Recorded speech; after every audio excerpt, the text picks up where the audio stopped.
3, 2, 1. Good afternoon, ladies and gentlemen, and thank you for joining us. This is the Thurston County Board of County Commissioners work session for Wednesday, December 3rd, 2020. And this is budget work session amendment number 6. And this is informational in nature. If you'd like to listen, you're welcome to listen at 360-252-9020, and the PIN number is 1234. And I'm John Hutchings, the chair of the board, and we also have Vice Chair Commissioner Ty Menser. Do we have Commissioner Edwards on the phone yet? Not quite. Okay, he may join us. Yes. County Manager Ramiro Chavez is excused, but we have Assistant County Manager and Finance Director Robin Campbell joining us, along with Denise Doty, Heidi Rosetto, and Olivia Outman. So thank you for that, and we'll begin. Robin. Thank you, Commissioner. This afternoon, we are reviewing with you the upcoming budget amendment, number 6. It would normally be number 4, but we had a few other things to do this year that crept up. But this amendment comes at the end of the year, and it is intended to address any last-minute items that need to be taken care of in the budget. So new grants, any last minute technical issues that come up, if an office or department is struggling with the amount of money that they have, those are all the types of items that we would address at the end of the year. This is a very short amendment. It's exactly what you want in a budget amendment. And I'm going to share my screen and walk you through it. You should also have these documents. You should all have copies. We do, yes. Great. Just making sure I share the right screen. So we're going to start with the items that say policy in the green bar on the upper right.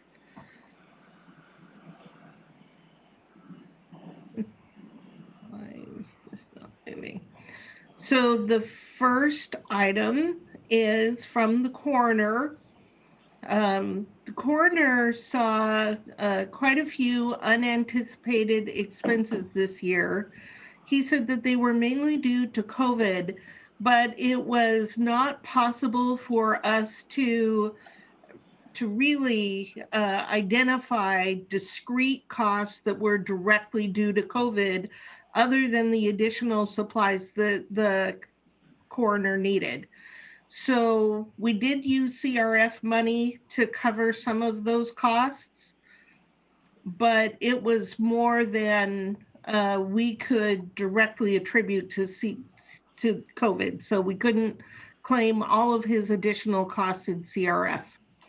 And combined with the budget cut in the coroner's office, he did not have capacity to purchase all of the things he needed and to pay for all of the overtime that was incurred, which is pretty unusual for the coroner's office. Yeah.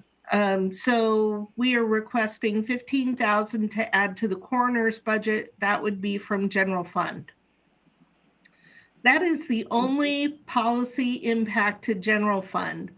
All the other offices and departments in the county this year are pretty much able to manage within the amount that they currently have, even given the 2% cut. Item number 2 on this list is for the fair. You may recall in, I think it was in amendment number 3, not long after we were starting to feel the effects of the pandemic, that we decided to not have the county fair this year. That was a decision that you made. And so we decreased the budget because we weren't going to have the revenue or the expenses, but we decreased it a little too much.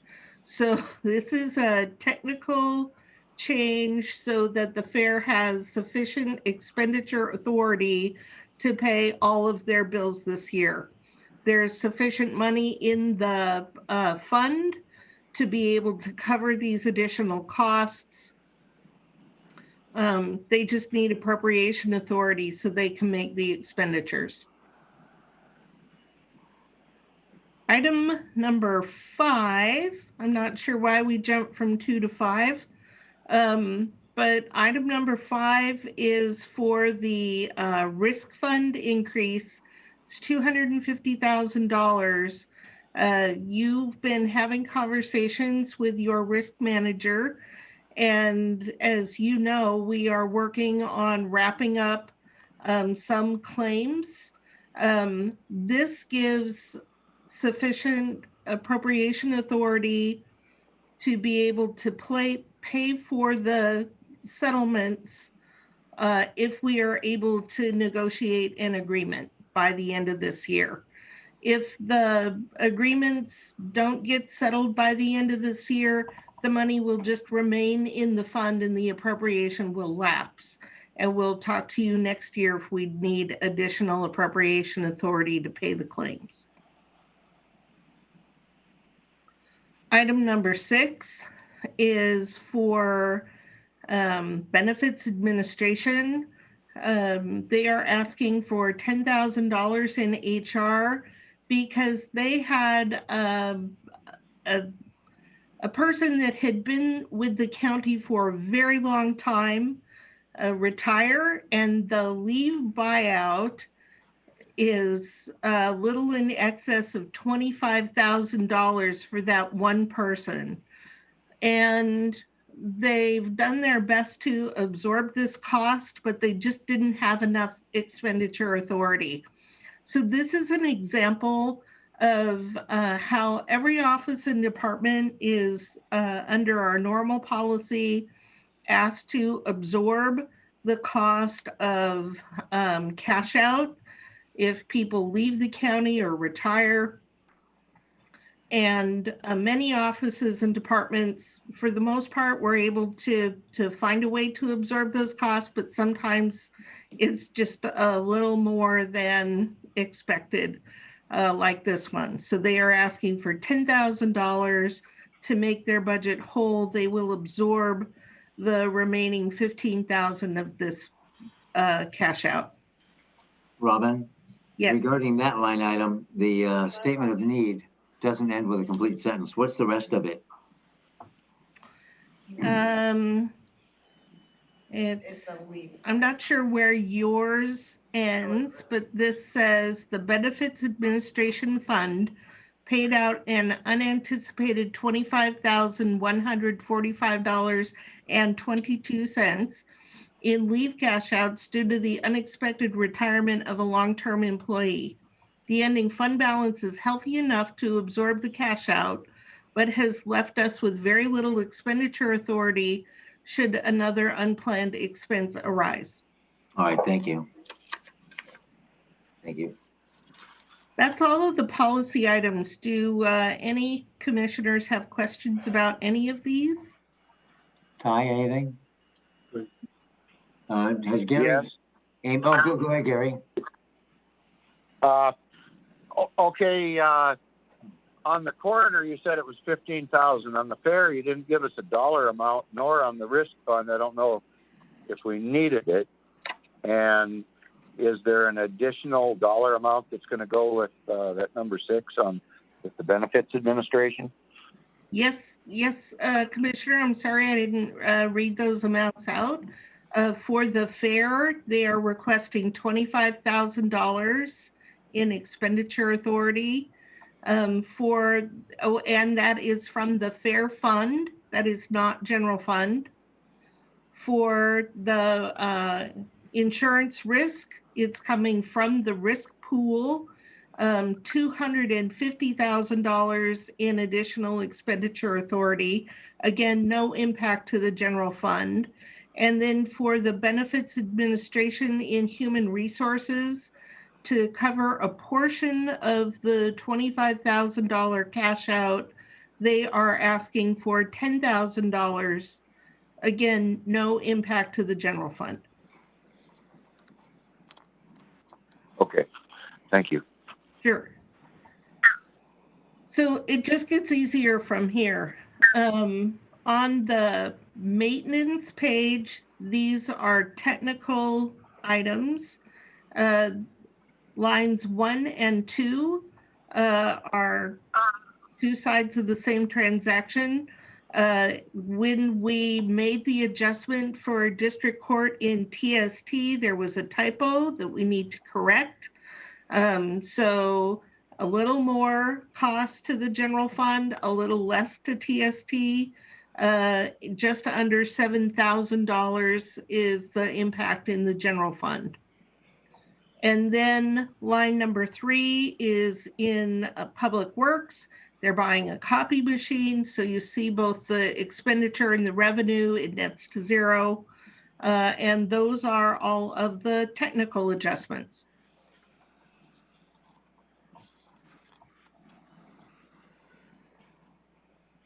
And then moving to the last page, we've received a number of unanticipated grant awards. The first item is the county is receiving an additional $159,860 from the Center for Technical and Civic Life Grant. This is to be spent solely on elections. It's coming into the auditor's office. I think we've already received the money and started to spend it. Line number 2 is a grant for Safe Babies. You saw this as part of your budget. $15,000 of the grant award will be spent this year. The remainder of the grant, and I'm sorry, I don't remember how much the total grant is, but the remainder will be available in 2021 to spend on this new program in Superior Court. So $15,000 this year, completely covered by the grant. Item number 3 is CARES Act funding coming through the Washington State Administrator of the Courts.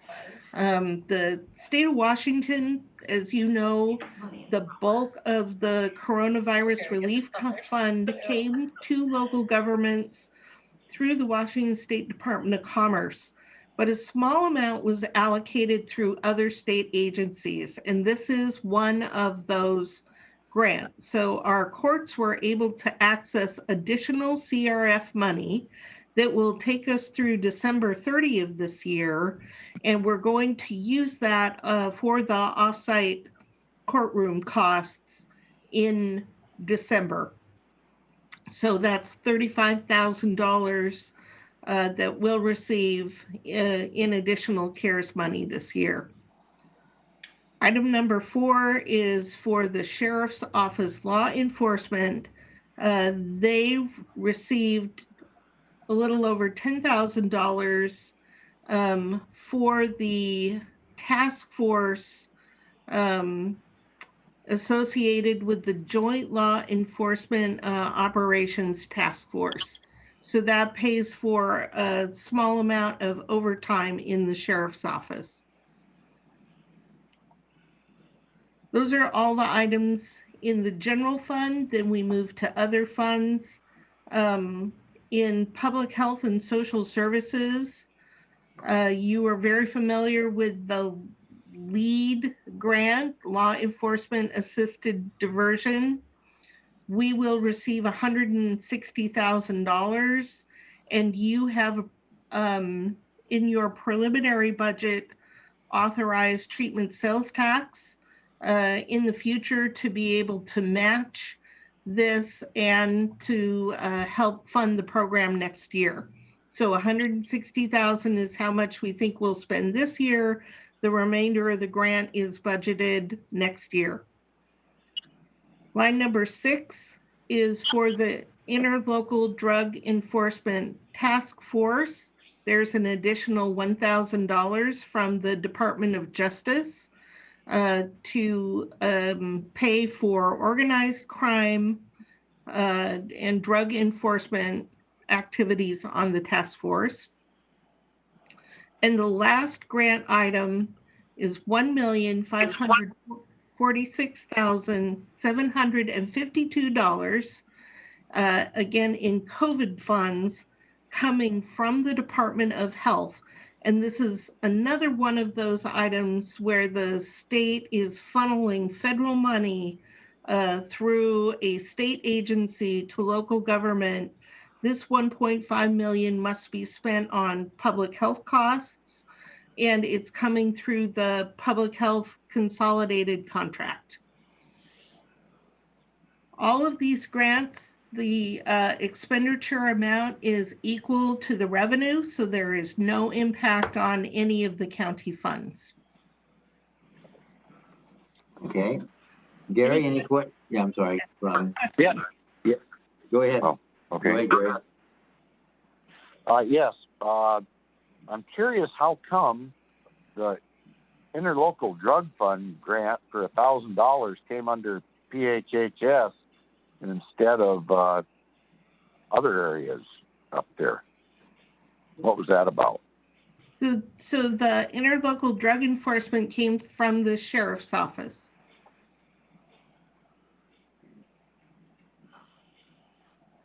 Yeah, came to the health department. Is that what it did? No, it's not related to the health department at all. It's coming directly to the sheriff law enforcement budget. Well, that's my question. I see the sheriff got $10,000 on a grant through some task force, right? And then you went to PHHS, $160K, and then you jumped down to the drug enforcement grant again for $1,000. I'm just trying to figure out how come it's out of order, I guess. It is a completely different line item, Commissioner. It's not associated with the one before it or the one after it. It just happens to be in this order because of fund number.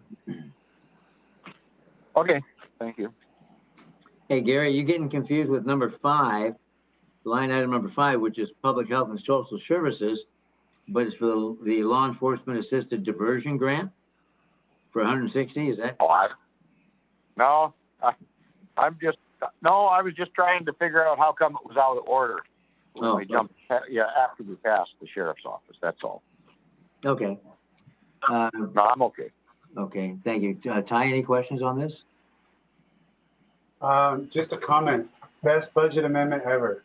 Yeah. I think so too. Super short. I think that might be unanimous. All right, with no other questions, does anybody, you have anything further, Robin, or your staff?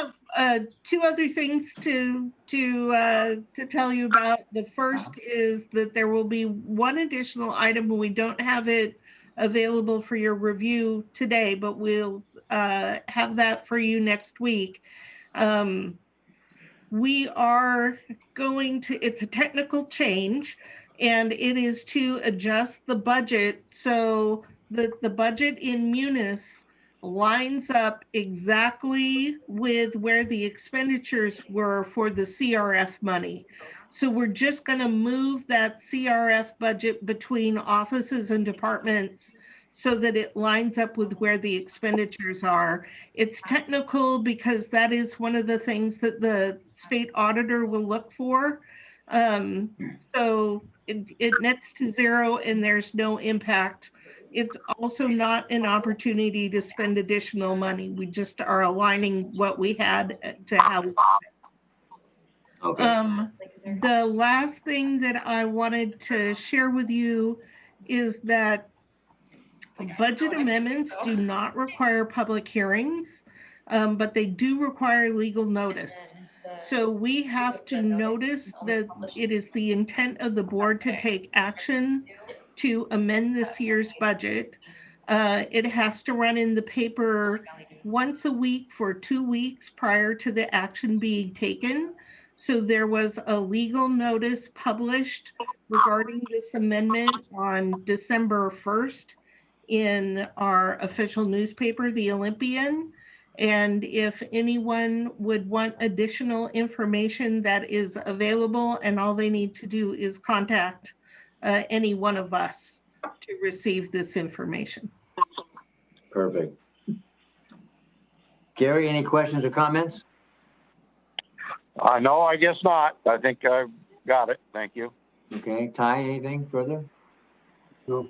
And I don't either. So thank you all very much. Appreciate it. And this is a great time to, it's only took 20 minutes. That's perfect. Yeah. Woohoo. Thank you. All right, this meeting is adjourned. Thank you. Thank you. Bye-bye.